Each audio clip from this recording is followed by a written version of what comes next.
येत्या ऑक्टोबर आणि नोव्हेंबरमध्ये पालिका निवडणुका होऊ शकतात, अशी एकंदरीतच प्रतिक्रिया उपमुख्यमंत्री अजित पवार यांनी दिलेली आहे।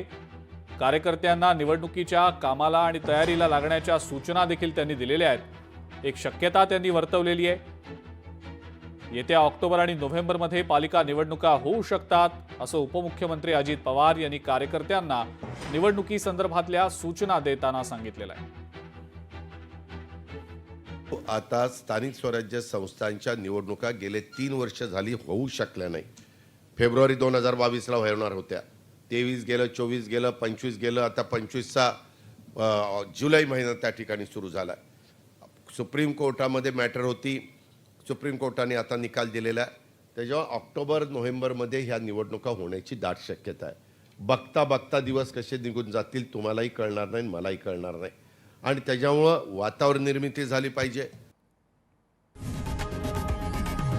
लोकशाही मराठी ऐका, पहा, जागरूक रहा।